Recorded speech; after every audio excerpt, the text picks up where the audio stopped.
السلام عليكم ورحمة الله تعالى وبركاته. أعزائي تلاميذ السنة الثالثة إعدادي، مرحبا بكم.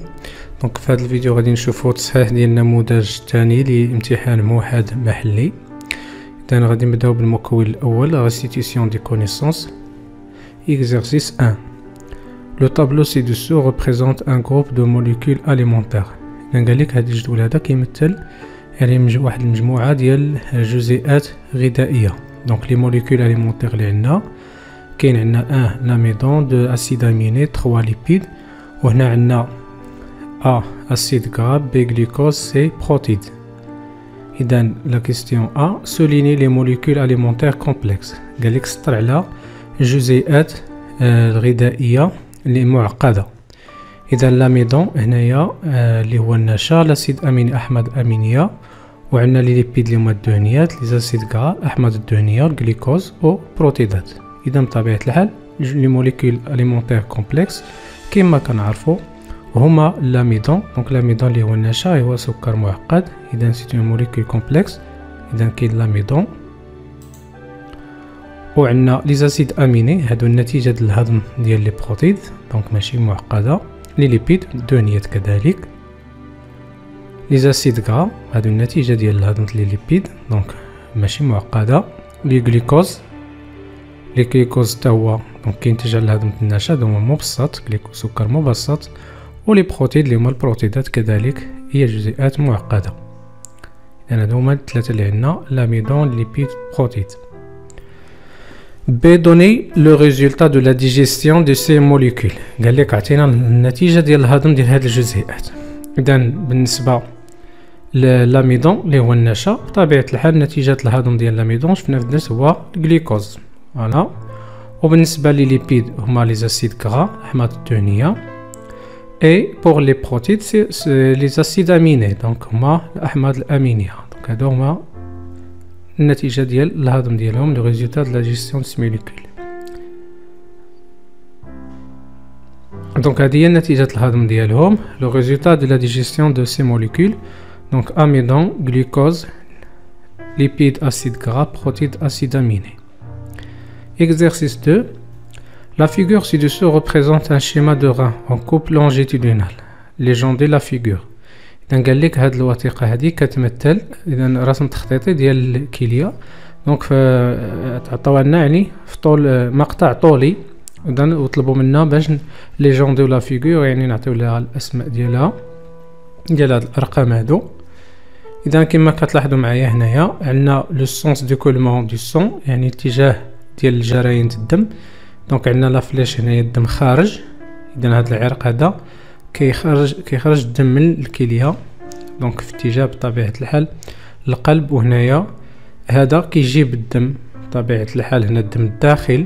دونك هذا الدم اللي كاين على مستوى هذا العرق الدموي فيه الدم الداخل إلى الكلية. إذا هذا اللي كيخرج الدم كنسميوه دونك بطبيعة الحال باللغة العربية اللي هو الوريد. دونك وريد كلوي، دونك بالفرنسية بطبيعة الحال هو لا فين غينال. 2. دونك هذا لاختير الشريان، لاختير غينال. 3. دونك 3 هو هاد لا ستركتور اللي عندنا هنايا اللي كيتشكل فيها البول. دونك هادو هما اللي هو لو تيوب يورينير، الانبوب البولي. و بور 4 هذا لورتير اللي هو الحليب، فوالا. Exercice 3. Les figures 1 et 2 ci-dessous représentent deux phases consécutives du cycle cardiaque. إذا عطانا قال لك هذا الشكل واحد وجوج، دونك تيمثلوا لينا مرحلتين متتاليتين بالنسبة يعني للدورة القلبية، فوالا. دونك عندنا فيغور 1 هنايا وعندنا فيغور 2، فوالا. نشوفوا لي كيستيون. نومي لي نيميرو دو لا فيغور 1، قال لك عطي الأسماء ديال هاد الأرقام هادو اللي كاينين في فيغور 1.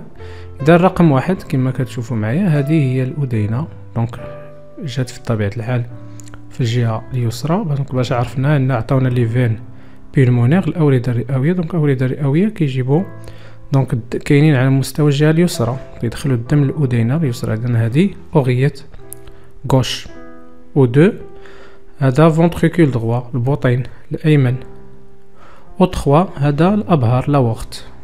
اذا رقم 1 oreillette gauche 2 ventricule droit 3 aorte.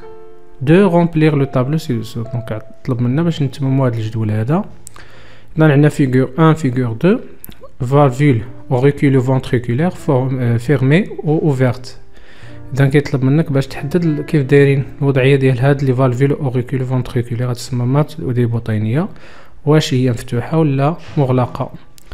نفس الشيء هنايا لي فالفول سيغمويد واش فيرمي ولا اوفيرت، ولا فاز دو سيكل كاردياك اش من فاز. اذا غنبداو بالفيغور 1. دونك فيغور 1 هنايا كما كتشوفوا بالنسبه لي فالفول اوريكولو فونتريكولير سون اوفيرت و لي فالفول سيغمويد فيرمي. دونك هنايا كنلاحظوا لا بوزيسيون، دونك الحجم الاصلي ديال هاد الاذينه كيف كانت قبل ما هاد المرحله هذه.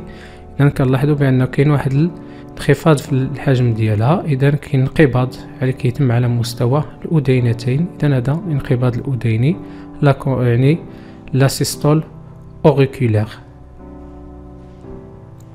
بالنسبه لفيغور 2 هنايا لي فالفول اوريكولو ventriculaire fermé و لي فالفول سيغمويد اوفيرت.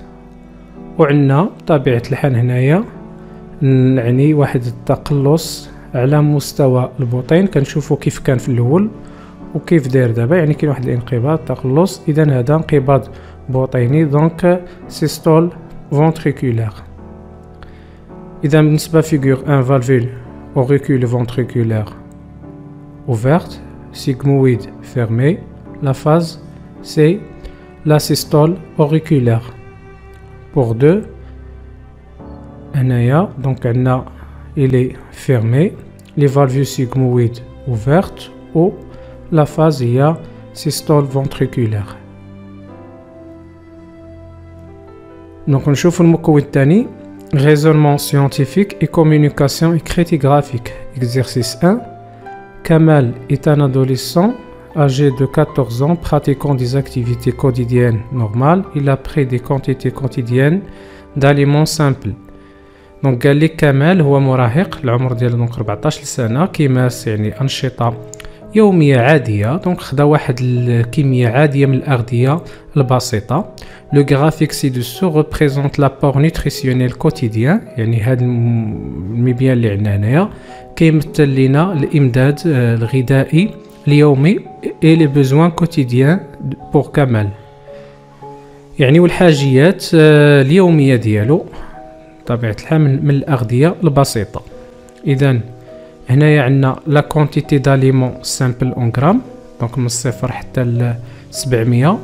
وهنايا عندنا هاد لي غراف هادو ديال لي غلوسيد، هاد الاعمده لي هيستوغرام ديال الجلوسيد. هنايا جلوسيد اون غرام، ليبيد اون غرام و لي بروتيد اون غرام.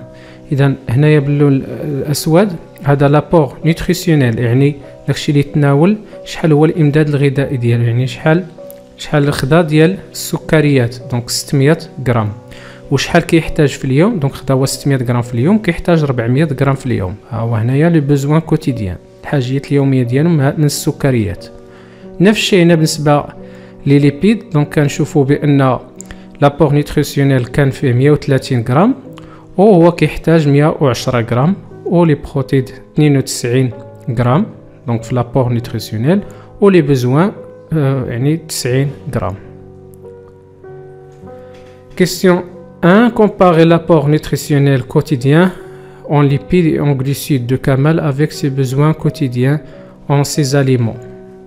قال لك باش يعني نقارنوا لابور نيوتريسيونيل كوتيديان بالنسبه ديال لي ليبيد ديال الدهنيات ولي غلوسيد عند كمال مع لي بوزوان كوتيديان، مع الحاجيات يعني اليوميه ديالو من هاد الاغذيه هادو. اذا ملي كنرجعوا هنايا بالنسبه لي ليبيد او دونك طلبوا منا هنا ليبيد وغلوسيد، غنرجيو لي غلوسيد ولي ليبيد ها هي. دونك لابور نيوتريسيونيل مكنو دونك هو الامداد ديال هذاك الشيء اللي يتناول، دونك كان 600 غرام بالنسبه للغلوسيد قلنا، ولكن هو شحال كيحتاج فقط لي بوزوان كوتيديان غنقارنوا مع 400. نفس الشيء بالنسبه للليبيد، هنا 130 بالنسبه لابور نيوتريسيونيل و 110 بالنسبه لي بوزوان كوتيديان. اذا دائما كنلاحظوا بان لابور نيوتريسيونيل فهو اكبر من لي بوزوان كوتيديان عند كمال بالنسبه لهاد الاغذيه هادو اللي هما لي غليسيد السكريات واللي ليبيد اللي هما الدهنيات.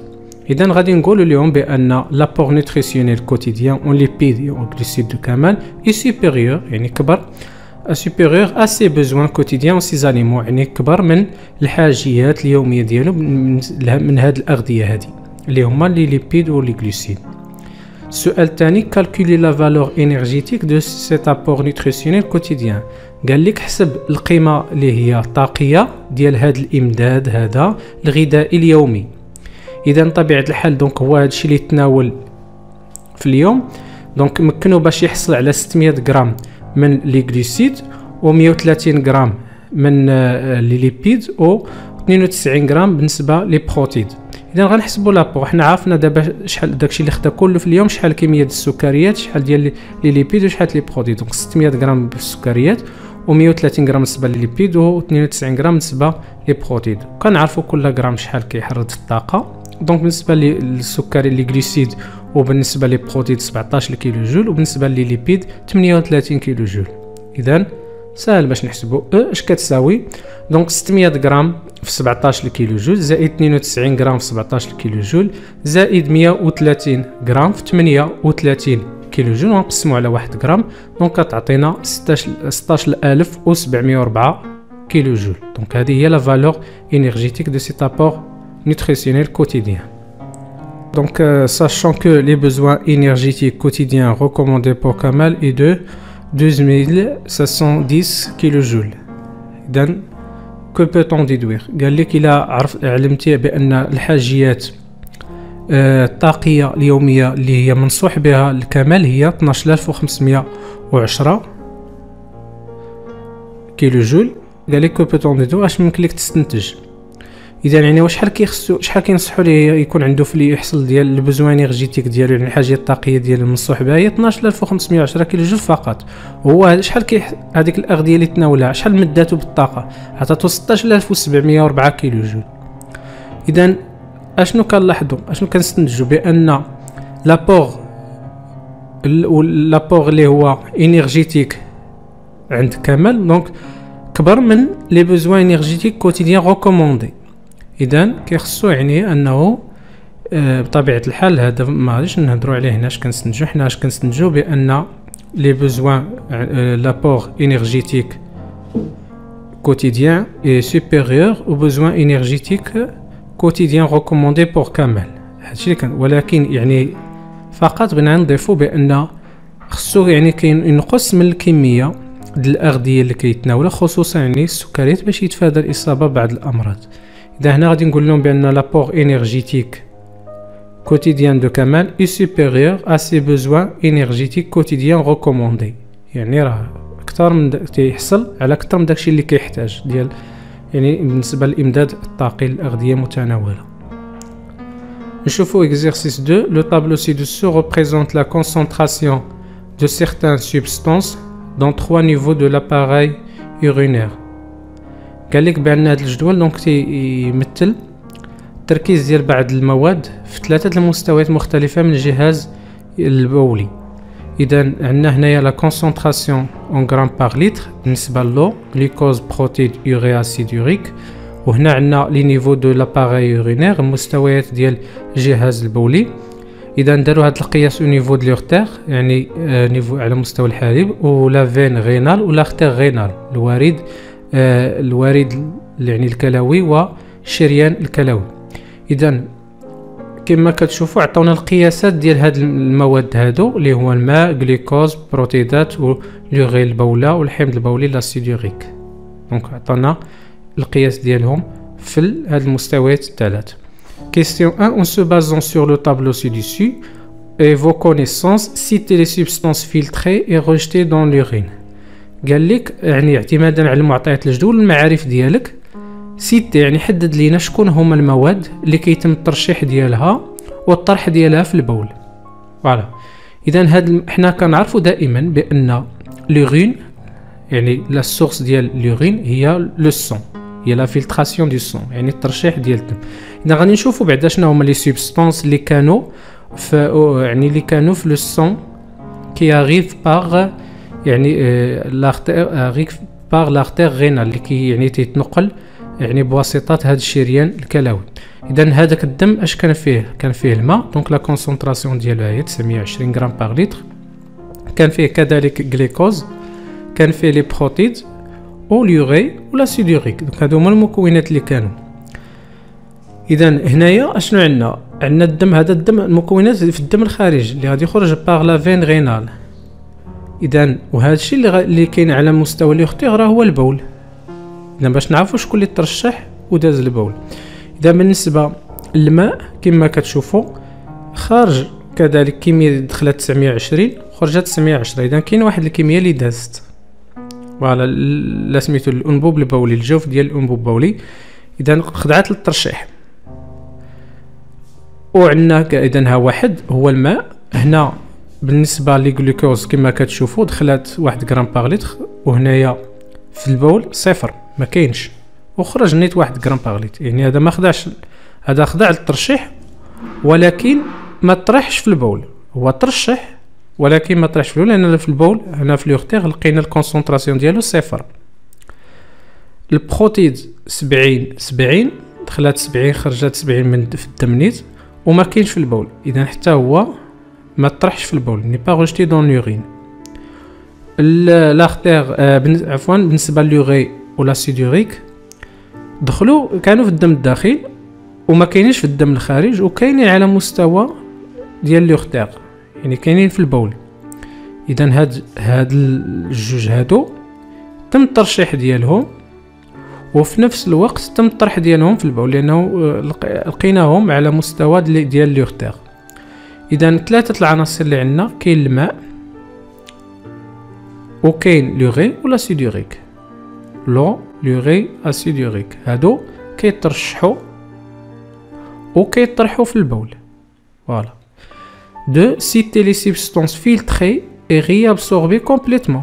شكون هما؟ قال لك العناصر، حدد العناصر اللي تم الترشيح ديالها ولكن في نفس الوقت تم الامتصاص يعني الامتصاص ديالها يعني امتصاص كامل ديالها كلها، يعني تم الامتصاص ديالها على مستوى الانبوب البولي. اذا اللي هما فيلتري راه حددناهم، كاين لو كاين جليكوز. والبروتيد بيان سور ما كيتمش الترشيح ديالو لانه جزيئه كبيره معقده، دونك هي الجزيئات الصغيره اللي كدوز يعني اترافير ديك لاغلوميرول. فوالا هنايا البروتيد لا لوري لا سيدوريك، دونك هادو كاين. ولكن شكون هما اللي غياب سوربي يعني خص يبقى التركيز ديالهم كامل، يعني يرجعوا بنفس الكميه بنفس التركيز يعني للدم. بالنسبه للماء دخلت 120 يلا 910 اللي غادرات، دونك هذا ماشي كومبليتمون. جلوكوز وي دونك كومبليتمون، حيت كنشوفوا دخلت 1 خرجت 1 في الدم. ترشح غادي ترشح الجليكوز لانه جزيئه يعني مبسطه صغيره غير معقده وغادر بنفس التركيز يعني كومبليتمون غياب سوربي. بالنسبه للبروتيد هادو اصلا ما كيترشحوش. لوري اسيدوريك هادو ما تمشي على الامتصاص ديالهم، ما كاينينش على مستوى الدم الخارج اللي لانه في لافين غينال هو 0 بالنسبه للكونسونطراسيون ديالهم. اذا فقط شنو كنلقاو هو الجلوكوز هو اللي كومبليتمون غياب سوربي. 3 سيتي لي سبستانس نون فيلتري يعني غير لم يتم ترشيحها كي ريست دون السون كتبقى يعني في الدم. شكون اللي ما كيتمش الترشيح ديالو كيبقى في الدم؟ هو الا كان شي جزيئه كبيره وحيده اللي عندنا هنا جزيئه معقده ما غاديش تخضع للترشيح هي البروتيد. دونك بروتيد هذا هو الجواب، هو اللي يعني لا سبستانس نون فيلتري كي ريست دون لو سون. Peut-on considérer l'urine rejetée dans l'urtère normal justifié؟ قال لك واش يمكن لينا نعتبروا بان البول اللي كاين اللي كيطرح يعني اللي يطرح على مستوى الحالب اليورتيغ عادي، ونعلل له الجواب ديالنا. بطبيعه الحال باش تقول عادي ام لا خص تعرف شنو امتى كنقولوا عادي امتى كنقولوا غير عادي، نورمال نورمال. اذا نورمال ملي ما كيكون فيه فقط غير الفضلات وما كيكونوش فيه يعني مواد اللي هي اقتياتيه دي نيوتريمون ما خصهمش يكونوا فيه. هنايا ملي كنرجعوا الجليكوز لي بروتيد هما هنايا هما دي نيوتريمون يعني مواد اللي هي يعني قطيات نافعة الجسم ما كاينينش. اش كنلقاو غير الفائض ديال الماء، وكنلقاو الفضلات اليوري ولا سيدوريك. مع طبيعة الحال هذا غير جدول مبسط مع فضلات اخرى. اذا هذا البول هذا فهو يعني on peut le considérer normal. oui donc car il ne contient que des déchets، ما فيه الا الفضلات et l'excès d'eau يعني الفائض الماء sans nutriments بلا مواد يعني قتياتية. Exercice 3. La figure ci-dessous montre quelques aspects d'échange avec le milieu extérieur. قال لك بان هاد الوثيقه اللي عندنا هنايا يعني نشوفوها دابا كتبين لنا بعض المظاهر ديال التبادلات مع الوسط يعني الخارجي. دونك هذه هي الوثيقه علاش كنتكلموا، وعطاونا بعض العلاقه اللي كاينه يعني ما بين مختلف الاعضاء. دونك لي بومون، الرئتين، لو كور القلب، العضله، لي غان. دونك لو غان هنا الكليه، ليستوما المعده، الانتستان غريل يعني المعي الدقيق. فوالا ويعني غادي نشوفوا شنو مطلوب منا بالنسبه لي كيستيون. نومي لي نيميرو دو سيت فيغور، قال لك سمي يعني الارقام ديال هاد الوثيقه هادي. دونك الارقام اللي عندنا هنايا كاين 1 وكاين 2 هنايا. دونك بالنسبه ل 1 كيمثل لينا هاد لو فيسو سونغا، هاد العرق الدموي اللي كيخرج الدم من القلب. طبيعه الحال اللي كيخرج العرق الدموي اللي كينقل الدم من القلب في اتجاه الاعضاء، يعني هنا راه غادي ماشي للرئتين ولكن غادي يعني الاعضاء الاخرى. اذا هو لا وقت هو الشريان الابهر. وبالنسبه لو 2 كيجيب الدم من الاعضاء وكيدخلو يعني الى القلب. اذا هذا هو لا فين كاف، الوريد الاجوف. اذا رقم 1 لا وقت، 2 لا فين كاف. De citer les changements que subit le sang lors de leur passage par les organes A, B, C et D. قال لك يعني حدد اشنا هما يعني التغيرات اللي غادي يخضع عليها الدم من عند مروره بالاعضاء التاليه، يعني بالعضو A. دونك A يعني لانتستان غريل، و B اللي هو البومون، و C اللي هو الكليه، و D اللي هو العضله. اذا غادي نشوفوا بالنسبه ل A. دونك A لانتستان غريل. اذا ملي المعي الدقيق، لو ملي كيمر الدم المعي الدقيق فكنعرفوا بان على مستوى المعي الدقيق يعني كاينه دائره الامتصاص المعوي، لابسوربسيون انتستينال. دونك كي بيرمي او سون دو سونريشي اون نوتريمون، يعني كيتزود بمواد القيت. دونك هذا بالنسبه ل A. بالنسبه ل B au niveau des poumons, donc le sang s'enrichit en dioxygène et se débarrasse du dioxyde de carbone، يعني يغتنى بثنائي الأكسجين ويتخلص من ثنائي أكسيد الكربون. Donc بالنسبة ل B le sang s'enrichit en dioxygène et se débarrasse du dioxyde de carbone. بالنسبة ل C الكلية، دونك الدم على مستوى الكلية كما شفنا في الدرس أنه كيمكن يتخلص من الفضلات. دونك se débarrasse des déchets. Donc le sang se débarrasse des déchets. Et au niveau du D donc على مستوى العضلة كعضو يعني دونك كنشوفوا بانه الدم يعني كيزود يعني كاين المرور ديال الاو 2 الخلايا ديال العضله، وفي نفس الوقت يعني ان الدم كيتزود كذلك يعني بلو سي او 2 الناتج عن نشاط الخلايا يعني لاكتيفيتي لا ريسبيراسيون cellulaire. Donc le sang se dépourvu d'oxygène et s'enrichit en dioxyde de carbone. Voilà, donc كيتزود كيفتقر لثنائي الاكسجين لانه كيمشي للخلايا وكيتزود يعني يغتنى بثنائي اكسيد الكربون الناتج عن نشاط هذه الخلايا. De citer les structures responsables des échanges entre le milieu extérieur et le sang au niveau des organes A, B et C. Donc قال لك يعني نحددوا شكون هما البنيات المسؤولة عن التبادلات ما بين يعني الوسط الخارجي والدم على مستوى الأعضاء A, B et C. دونك في A هو الانتستان غريل. دونك شكون هي البنية مسؤولة عن التبادلات؟ طبيعة الحال على مستوى المعي الدقيق استعقل عليها اللي هي الخلايا يعني هي الخمالات عفوا المجهرية لي فيلوزيتي انتستينال. دونك au niveau de l'intestin grêle. بالنسبة للبي هما لي زارفيول بيلمونير الأسناخ الرئوية هي اللي كتمكننا من حدوث تبادلات. وبالنسبة للسي دونك هو لي توب urinaire الأنبوب البولي. دونك هادو هما لي ستركتور ريسبونسابل دو سي زيشونج. دونك إلى هنا ينتهي تصحيح هذا النموذج. أشكركم على انتباهكم وإلى فيديوهات أخرى إن شاء الله. ينصح الخبراء اليابانيين باتخاذ الإجراءات التالية: سبسكرايب، لايك، كومنت، فيفورت